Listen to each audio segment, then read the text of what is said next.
আপনার সন্তানের বয়স কি ২১ পার হয়ে গেছে? তাহলে কি সে আর আমেরিকার ভিসা পাবে না? থামুন। একটা আইন আছে যেটা অনেক সময় ২১ পার হলেও বাচ্চাকে বাঁচিয়ে দেয়।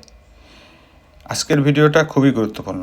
যারা ভাই বোনের জন্য আবেদন করেছেন F4 ক্যাটাগরি, তারা এই ভিডিওটা শেয়ার করে রাখতে পারেন।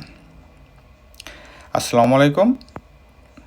আজকে আমি খুব সহজভাবে বুঝিয়ে দিব CSPA কী, ভিসা অ্যাভেলেবল আসলে কখন হয়, এবং শেষে জানাবো কিভাবে আপনার বাচ্চা স্টিল কোয়ালিফাই করতে পারে। শুরু করার আগে বলে রাখি, আমি কোনো লাইসেন্সপ্রাপ্ত আইনজীবী নই। এই ভিডিওর সকল তথ্য শুধুমাত্র সাধারণ শিক্ষা এবং জানার উদ্দেশ্যে দেওয়া হয়েছে। এটি কোনো আইনি পরামর্শ নয়। আপনার ইমিগ্রেশন বা অন্য কোনো আইনি বিষয়ে পরামর্শের জন্য একজন অভিজ্ঞ অ্যাটর্নির সাথে যোগাযোগ করতে পারেন। এখন শুরুতে জানব CSPA আসলে কি। এটা হচ্ছে চাইল্ড স্ট্যাটাস প্রোটেকশন অ্যাক্ট। এই আইনের কাজ খুব সোজা। ইমিগ্রেশন কেস প্রসেস হতে অনেক দেরি হয়। এই দেরির কারণে যদি বাচ্চার বয়স ২১ হয়ে যায়, তাহলে এই আইনের বলে এই দেরির সময়টা বয়স থেকে বাদ দেওয়া যায়।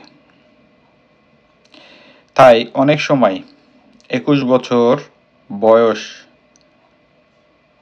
পার হলেও কাগজে কলমে ২১-এর নিচেই থাকে। এবার জানবো ভিসা অ্যাভেলেবল আসলে কখন হয়। অনেকে ভাবে DS-260 সাবমিট করলেই বা ইন্টারভিউ ডেট পেলেই ভিসা অ্যাভেলেবল হয়। না, এগুলো ভুল ধারণা।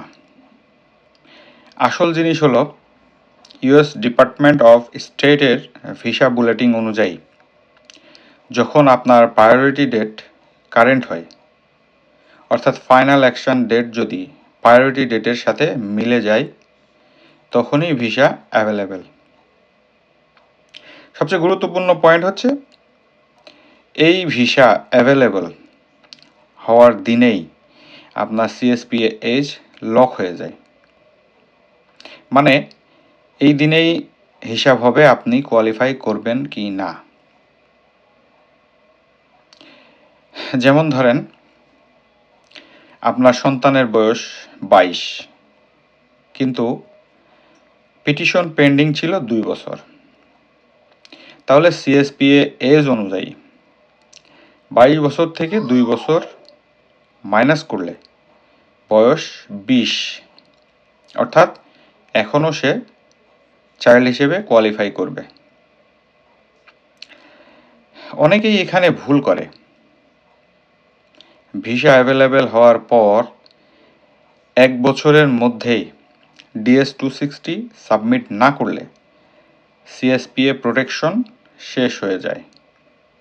তাই মনে রাখবেন, ভিসা অ্যাভেলেবল তখনই হয় যখন প্রায়োরিটি ডেট কারেন্ট থাকে এবং এই দিনেই এজ লক হয়। অবশ্যই 1 বছরের মধ্যে অ্যাকশন নিতে হবে। আপনার কেস বুঝতে সমস্যা হলে কমেন্টে লিখুন CSPA। আমি আপনার সিচুয়েশন দেখে গাইড করার চেষ্টা করব।